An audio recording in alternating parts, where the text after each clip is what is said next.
ఓయమ్మో పీతలా! నాకొద్దు. నేను తింటాను. కూర చేయటం కూడా నాకు రాదు. నేను చేస్తాను అని మా వారన్నారండి.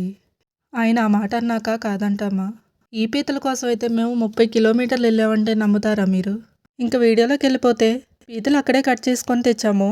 నీట్గా కడిగేసుకొని పెట్టుకున్నాక మీడియం సైజు ఉల్లిపాయలు 6, 5, 6 పచ్చిమిర్చి తీసుకొని రోట్లో వేసుకొని కచ్చా పచ్చగా దంచుకున్నాక స్టవ్ వెలిగించుకొని ఒక కళాయి పెట్టుకొని 1/2 టీ స్పూన్ మెంతులు వేసుకొని దంచి పెట్టుకున్న ఆనియన్ పచ్చిమిర్చి కూడా వేసుకొని కొంచెం వేగాక 1 టేబుల్ స్పూన్ అల్లం వెల్లుల్లి పేస్టు, 1/2 టీ స్పూన్ పసుపు వేసుకొని కరివేపాకు కూడా వేసుకొని పచ్చివాసన పోయేంత వరకు వేయించుకున్నాక కడిగి పెట్టేసుకున్న పీతలు కూడా వేసుకొని మంచిగా కలుపుకున్నాక మూత పెట్టుకొని 5 మినిట్స్ మగ్గించుకున్నాక 2 స్పూన్ల వరకు కారం వేసుకున్నాక మొత్తం కలుపుకొని 2 మినిట్స్ మగ్గించుకునేలోపు చింతపండు రసాన్ని తీసుకొని పక్కన పెట్టేసుకున్నాక 2 మినిట్స్ అయ్యాక స్ట్రైనర్తో చింతపండు రసాన్ని వడకట్టేసుకొని కొంచెం వాటర్ పోసుకొని మొత్తం కలుపుకొని అది ఉడికేలోపు మసాలాను అయితే ప్రిపేర్ చేసుకుందాము. మసాలా దినుసులన్నీ వేసుకొని వేయించుకున్నాక రోట్లో వేసుకొని మెంతగా నూరుకున్నాక కర్రీ ఈ విధంగా ఉడుకుతున్నప్పుడు 2 స్పూన్ల వరకు మసాలా పౌడర్ కూడా వేసుకొని కొత్తిమీర వేసుకొని సర్వ్ చేసుకుంటే ఎంతో టేస్టీ అయిన పీతల కర్రీ రెడీ. మీరు ఎలా చేస్తారనేది కామెంట్ చేయండి.